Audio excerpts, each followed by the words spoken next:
안녕하세요. TJ 장선생입니다. 최근 이 학습터에 화상 수업 기능이 추가되었습니다. 교육부와 캐리스, EBS에서 함께 만들어내놓은 솔루션이 드디어 첫 선을 보이게 된 건데요. 완전히 새로운 건 아니고 기존의 이 학습터와 언더라이브라는 수업 전용 실시간 화상 솔루션을 합친 거라고 합니다. 작년 한 해 구글 클래스룸이나 줌 등이 가진 사용 요금 혹은 보안의 이슈 때문에 완성도 높은 공공 LMS에 대한 요구가 많았는데 반가운 소식이 아닐 수 없습니다. 저는 개인적으로 줌을 사용해서 수업을 하면서 점차 기능이 개선되는 부분에 대해 만족하면서 사용했습니다. 한시적이라고는 하나 교육기관이라서 무료로 그리고 무제한으로 사용할 수 있었던 점도 고맙게 여겨지기도 합니다. 그런데 문제는 줌 수업 중에 접속이 불안정해서 교사 혹은 학생의 접속이 끊어진다든가 해서 수업이 원활히 이루어지지 않을 때 어디에도 책임을 물을 수가 없다는 점입니다. 실제로 작년 12월 14일 밤에 45분간 구글의 서비스가 목통이 되었던 적이 있었습니다. 그런 상황이 수업 중에 벌어진다면 당황스러울 수밖에 없습니다. 그런 의미에서 이번 공공 LMS 런칭 소식은 반가운 소식임에는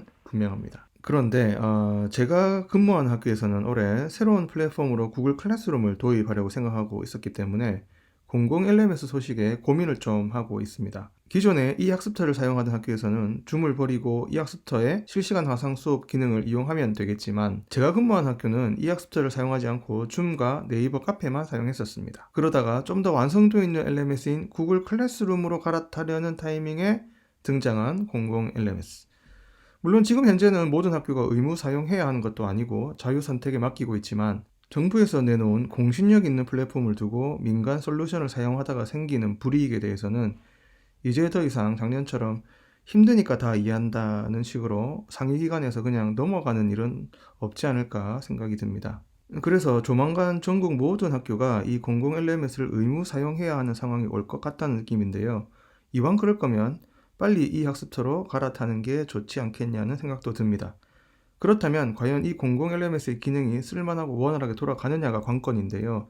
제가 이 학습터를 제대로 사용해보지 않았기 때문에 LMS 기능은 일단 넘어가고 이번에 추가된 실시간 화상 수업 시스템만 한번 살펴보았습니다. 결론부터 말씀드리자면 이제 막 개발이 끝난 상황이라 현재로서는 줌보다는 불편하고 앞으로 더 많은 업데이트가 필요하다. 그럼에도 수업에 특화된 솔루션이고 우리 선생님들의 사용 후 피드백이 즉각 반영될 것을 감안하면 지금 당장의 불편함은 감수할 만하다입니다. 이 학습터의 화상 수업 시스템의 상세한 사용법은 영상으로 찾아보시면 될 것 같고요. 대략적인 구조와 특징적인 기능들 위주로 리뷰를 해보겠습니다. 네, 그럼 화상 강의를 등록해서 수업을 한번 진행해 보도록 하겠습니다. 먼저 전체 메뉴에서 보면 개설된 학급이 있죠. 예, 들어가서 보면 학급명을 눌러가지고 아래쪽에 강좌 관리가 있습니다. 먼저 수업을 등록을 해야 되겠죠. 자, 그래서 플러스에 강좌 등록을 클릭을 합니다. 일반 수업과 화상 수업이 있는데 둘 다 화상 수업 가능한데 이쪽 화상 수업을 클릭을 하게 되면 좀 더 화상 수업 전용으로 수업을 개설을 하는 겁니다. 가령 영어 2과 Listen and Speak이라고 강좌명을 등록해 두고요.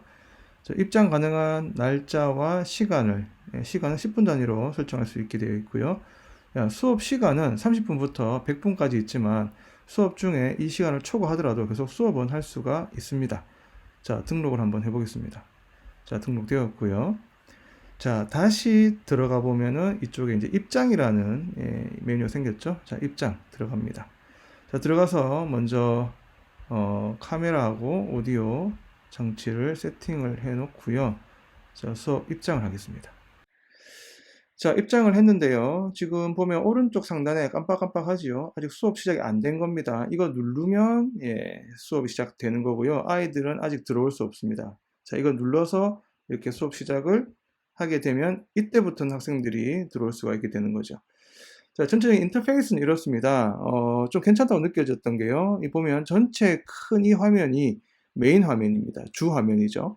그리고 여기 보이는 이 네모, 까만 네모 상자. 자, 이게 부 화면입니다. 그래서 서브 화면이 되겠죠. 전체 큰 화면 메인과 작은 화면 서브 화면, 부 화면을 두 개를 띄워놓고 수업을 하시는 그런 컨셉이 되겠습니다.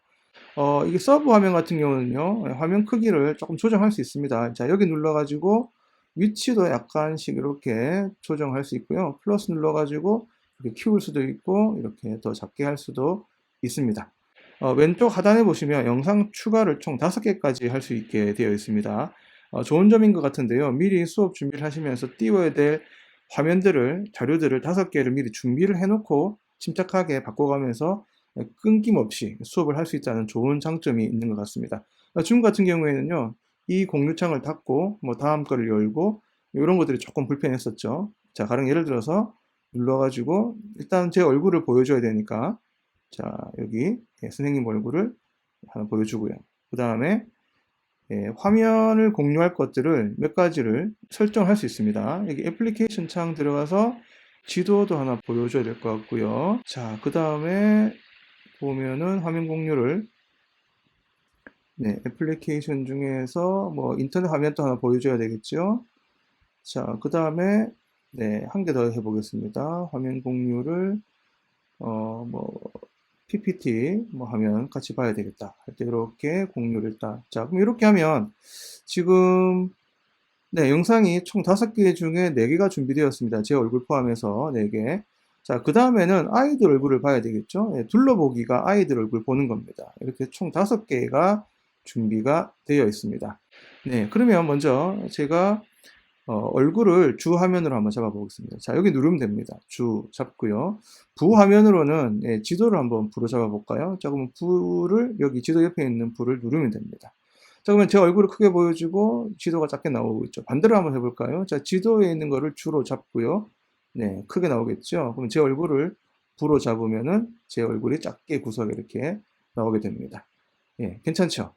자, 근데 안 좋은 점이 될 수도 있는 게 지금 이 상황에서는 아이들 얼굴을 볼 수가 없습니다. 그래서 제가 열심히 설명을 하고 있는데 아이들 어떤 표정으로 어떻게 듣고 있는지 자세를 제가 볼 수가 없다는 거죠. 표정을 읽을 수가 없습니다. 그래서 굳이 아이들을 좀 봐야 되겠다 싶을 때는 여기 보이는 둘러보기를 주로 잡아야 됩니다. 자, 그래서 주를 누르면 지금 학생들이 안 들어와 있는데요. 플레이를 누르게 되면은 이렇게 학생들이 들어와 있는 얼굴들이 바둑판처럼 쭉 보여지게 됩니다. 갤러리 화면을 볼 수가 있게 되어 있고요. 아이들 얼굴을 보면서 설명하려면 이 정도는 괜찮을 것 같아요. 그러니까 작은 부 화면에다가 제가 자료를 이렇게 올려놓고 화면을 그나마 좀 키워 놓은 상태에서 아이들 얼굴을 조금 보면서 이렇게 위치를 좀 옮겨가면서 잘 보고 있는지 이렇게 설명을 할 수는 있을 것 같습니다. 제가 학생 입장에서 한번 스마트폰으로 접속을 해봤는데 접속이 되기는 됩니다. 하지만 스마트폰이 화면이 작아서 좀 사용하는데 불편함이 있는 것 같습니다. 지금 같은 경우는요, 스마트폰으로 접속을 해도 공유 화면을 전체로 보고 쓸어 넘기면 참여자의 얼굴을 볼 수 있었거든요.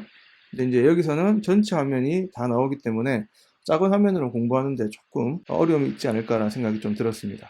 이 프로그램이 수업에 특화되어 있다라고 느꼈던 부분이 오른쪽에 보이는 이런 메뉴들인데요. 참 좋았습니다. 여기 보시면 채팅도 가능하고요. 활성화 시킬 수도 있고 비활성화 가능합니다. 자, 기속말 기능도 있었습니다. 그리고 참여자를 이렇게 볼 수도 있었고요. 자, 그 다음에 설문조사가 있는데요. 자, 설문조사를 하게 되면은 학생들에게 익명으로 의견을 물어볼 수가 있게 되어 있습니다. 자, 그리고 모둠 편성도 가능했습니다. 자동 편성 이렇게 가능하고요. 자, 그리고 모둠 생성을 눌러가지고 각 학생을 어느 모둠에 어떻게 넣어줄지 이런 식으로 넣어줄 수가 있습니다. 그리고 모둠 시작하기를 누르면 모둠 활동이 시작되는데 이렇게 이제 선생님이 각 모둠에서 뭘 하는지 다 볼 수가 있고 각 모둠을 들어가서 보면서 어떻게 이야기를 하고 있는지 다 볼 수가 있는데 지금은 아마 기능 중에 모둠 내에서 아이들끼리 화면 공유하는 기능 구현이 안 되어 있는 것 같습니다. 기능이 아마 업데이트가 될 것 같고요. 자, 그 다음에 또 좋았던 점은 여기 있는 화면 필기 기능입니다. 어떤 화면이든지 바로 이렇게 판서가 가능하고요. 색깔도 다양했고요. 브러쉬 기능도 있고 불투명도를 이렇게 낮춰버리면 화이트보드처럼 사용할 수도 있겠다라는 생각이 좀 들었습니다. 자, 그리고 텍스트도 이렇게 입력이 가능했습니다. 그리고 더보기를 눌러보면 참여 확인 요청이 있는데 이거 괜찮은 것 같습니다. 이거 누르면요, 지금 참여하고 있는 학생들에게 숫자를 입력창에다가 입력하도록 요청을 하게 됩니다. 딴짓을 하고 이거 딴 거를 보고 있다면 방금 뜬 이 참여 확인 요청, 숫자 입력하는 이 요청을 못 보겠죠. 그래서 선생님은 이 확인 요청에 대한 결과를 보면서 누가 숫자를 제대로 입력했는지 그렇지 않은지를 보면서 수업 참여도를 확인할 수가 있겠고요. 그다음에 퀴즈도 등록을 해서 사용할 수 있습니다. 객관식, 뭐 단답형, 다답형, 주관식, 단답형, 서술형까지 퀴즈는 미리 이렇게 입력을 하고요. 오답, 정답 이렇게 체크해서 추가를 해놓고 나서 등록을 해놓으면 문제를 한 서너 개 정도 등록해놓고 그때마다 출제 버튼 여기 눌러서 각각의 퀴즈를 출제하면 학생들은 바로바로 풀게 돼 있고 누가 뭐를 어떻게 풀었는지는 이 결과에 가면은 다 나오게 되어 있습니다. 예, 설문은 익명이지만 퀴즈는 실명으로 하게끔 되어 있고요. 자, 문서 공유해서 파일 같은 거 다 공유할 수가 있게 되어 있습니다. 네, 그리고 중요한 기능이 되겠죠. 여기 녹화 기능 가능하고요. 네, 학생들의 마이크는 선생님이 껐다 켰다 전체를 조절할 수가 있습니다. 네, 그리고 수업이 끝나면 수업 종료 눌러서 이렇게 나오면 됩니다. 간단하게 살펴봤는데요. 정리해서 말씀드리자면은 앱 설치가 필요 없다는 점은 좋은 점인 것 같고요. 그리고 강좌를 개설을 해서 수업을 진행해야 되기 때문에 갑작스럽게 수업을 진행해야 되는 경우에는 조금 힘들 수 있겠다는 생각이 좀 들었습니다. 그리고 스마트폰으로 접속하는 경우는 화면이 좀 작아서 학습에 어려움이 있겠고요.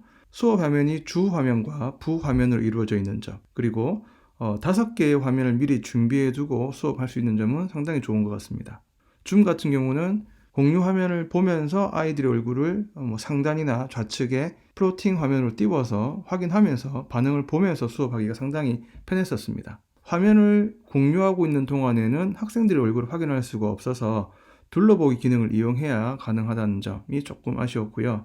확실히 줌보다는 수업에 특화되어 있는 프로그램이다 보니까 학생들이 지금 잘 보고 있는지 확인시키고 주의 집중시키는 그런 기능들이 상당히 좋았고요. 퀴즈와 설문 기능도 매우 좋았습니다. 모둠 편성도 가능했고요. 하지만 모둠 내에서의 학생 화면 공유 기능은 업데이트가 필요할 것 같습니다. 네, 이제 이 학습터에서 조례, 종례, 또 수업까지 화상 실시간으로 할 수 있어서 상당히 편리해질 것 같은데요. 3월달에 개학을 하게 되면 전국의 모든 학교에서 이 학습터의 학습 관리 시스템을 사용하게 되면 모쪼록 원활한 서비스로 우리 선생님과 학생들이 즐거운 온라인 수업, 화상 수업을 할 수 있으면 좋겠습니다.